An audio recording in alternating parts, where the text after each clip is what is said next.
Today we'll be presenting a presentation on The Light in August by William Faulkner, presented by Selena Eldridge, Aaron Hibbs, Alex Nobles, and myself, Colby Tuber.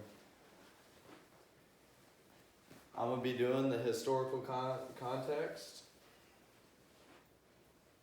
So our setting is in Jefferson, Yoknapatawpha County, Mississippi. This was Faulkner's imaginary county and the heart of racism in America. Alright, the political happenings at the time was the Prohibition. This created a bunch of havoc on the streets and throughout America with bootlegging and the gangs were really bad, trying to sell all this alcohol and keep it under the law. The Great Depression was happening at the time, which was America's biggest depression, where no one had jobs, families were left out on the streets, and America was basically broken. The Jim Crow laws were laws in the South, which basically was separate but equal, but it wasn't equal. It was basically slavery, just not called slavery for African Americans. FDR's New Deal was going on at the time, which was trying to help America get out of the Depression and create jobs, such as the Tennessee Valley Association and many other projects to help America. Oppression of women was a big deal at the time. Women had no say-so really, and they were fighting for freedom of speech and such things, and voting, which was passed in 1919, but they were still looked at as not much more than just a housewife and sorts of that. People were working for less than minimum wage. People didn't have money to pay other people because of the Depression. Most businesses went out of business. It was just a big downfall in America, and there was no really way to get out of it until World War II, which lifted us out of the Depression. The social norms and beliefs, there was a major social class differential. There was basically a really high class and then poverty class. Whites and blacks were all in the same boat during this time. The white people didn't need the black people to work for them, so black people didn't have jobs, and then white people were working for just as low or less than the black people were when they had jobs. Movies were popular at the time because it was kind of an escape from society. It gave the people something to do that didn't cost very much, and music was a big thing at the time. It was another one of them things that people could enjoy without having to spend a lot of money or things of that sort. And homosexuality was prohibited. It was not a good time in America to be gay. It's just how things were back then.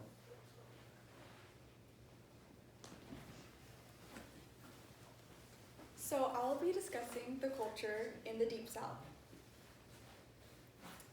Culture in the Deep South revolved mostly around Christianity and religion, because this did take place in the Bible Belt. Evolution of technology, there was many things coming out, such as the radio, which kind of eased people's minds about, the horrible things happening during this time. Unemployment increased, and so did the population, because of the Great Depression.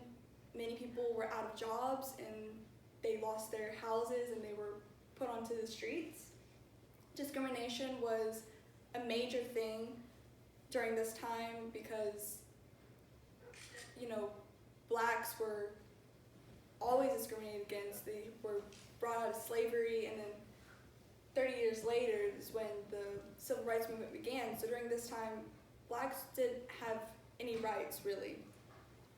Farming was a huge thing in the South because this was something that farmers had to provide to all of America, because they were the ones giving food to people. In the story, I found some quotes that kind of went along to represent the culture found in the Deep South. The first one is mostly about discrimination because during this time, anyone that was involved with anyone of African American descent was also treated just as bad as the African Americans.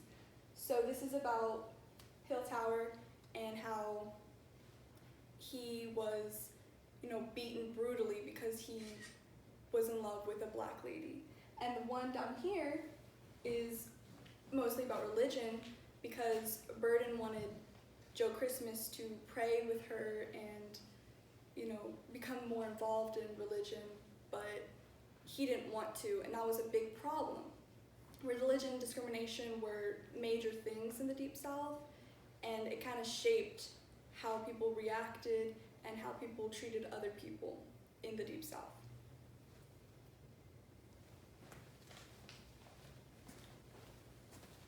So I'll be talking about addiction in the novel and how addiction shaped the movement of the novel and developed the complex characters. So Faulkner used a lot of complex words in his novel, and his characters were very complex and diverse. So he had to use these words in order to allow the reader to see where the characters are going and what he's doing with the characters. One of the big things in the novel is fluid time. He told events in flashbacks and present tense narration, and all the novels there's a lot of characters, and they all connect to each other through flashbacks and interchanging settings and problems. So you just kind of see, it just kind of keeps you reading, it keeps you entertained as you see the different characters and how their paths cross, and how Faulkner uses this in order to display the moral wrongs and bring the things he's trying to bring to light, like racism and immoral things. And one of the also big things that he uses is run-ons, and he uses the run-ons to create like an image for the reader to see. This is back then in the 1930s. There wasn't a lot of people that were, especially in the South, that were were very good at literature. So he allows the reader to see and get a mindset for what's going on in the time period. And especially with the quotes, a lot of the characters they weren't very smart, and it kind of went on with what Faulkner was trying to explain and show the reader. I'm going to show some examples now. I'm not going to say this word, but the N word is used, and Faulkner uses that. It's the regional dialect, and it was normal back then in the 1930s in the South. And he wants the reader to see how things actually were, and how people were represented. And also, this is an example of the long words, the complex words that Faulkner uses. Corridor in a big, long, garbled, cold, echoing building with dark red brick, pseudo blinking by more chimneys than it's on. So you see the complex words he uses in order to build the complexity of the characters and create intensity in the novel. Thank you.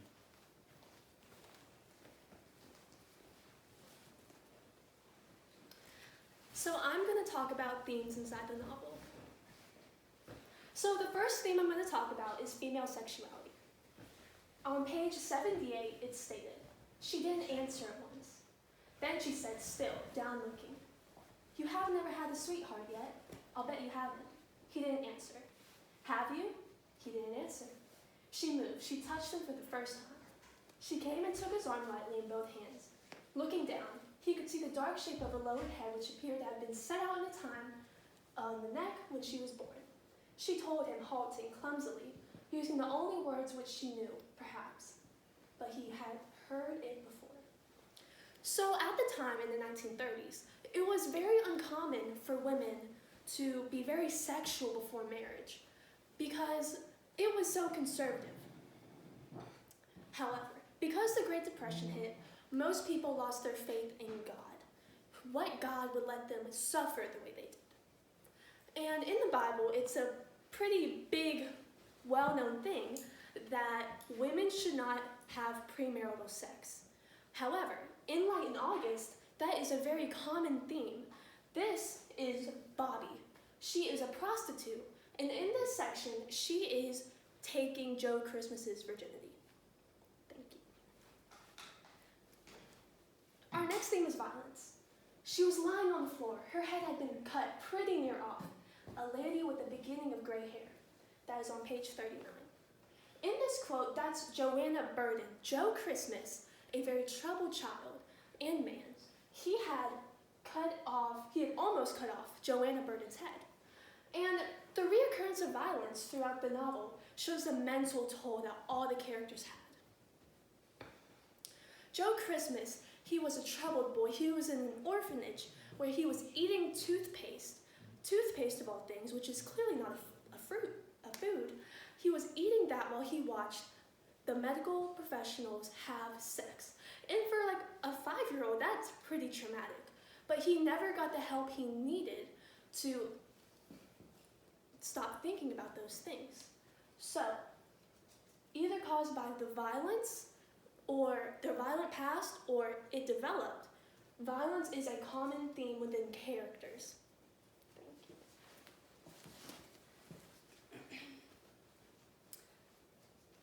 This story is packed with symbols, and I will be discussing what some of these might mean. The first one is what the road or street could mean in this novel.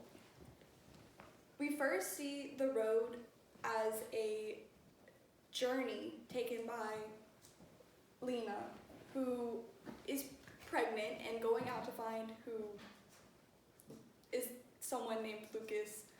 And she goes on this journey by herself, and it's kind of like an opportunity for her to really find someone who will be there for her and take care of her and this child. This road means hope to her. Unlike Joe Christmas, who when he enters the street, it's more or less the opposite. He enters this loop that continuously goes around and round, and he can never seem to break out of it. He goes down this street and he wanders it for years, repeating the same things and never learning. To Lena, this road is an opportunity to have new things emerge, but for Joe Christmas, this road is something dark, and he'll never be able to break from it. He'll never be able to leave the road. And at the end of the novel, it mentions the road again with Lena and who she found, Byron, going off to Tennessee to start their new family, which also represents their new opportunities and their hope for the future together. Another important symbol in this novel is the sheep. Now, the sheep was referenced 4 times solely in chapter 8. And the first time was when he shot the sheep and he put his hands in the blood of the dying animal. The sheep kind of represents his innocence, Joe Christmas's innocence, because in the Bible, the lamb represents Jesus, and the fact that he shot that pure being and just let it die kind of represents his innocence towards females in a way, because when he's talking to Bobby and he learns about menstruation, he referenced that sheep a lot, and that kind of represents his immunity and how it's no longer, it's just dead completely. And finally, the food in the novel has an important impact because we see these characters receive food, or they are offered food, and some of them even share food. And for Lena, she gets a pack of sardines and she offers it to the driver who's taking her to where she believes her lover to be, and he says no. In a way that can represent how people view her in society. You know, they acknowledge her as someone who's pregnant and unwed, but they still judge her by pushing her away, which makes her an outcast in society. Joe Christmas, every time he receives food, he always seems to throw it away or make this big scene, which can represent his violent nature and how he stands in society as someone who is completely, I wouldn't say completely, but almost mental in a way to where he pushes everyone else away before he can even be accepted by society.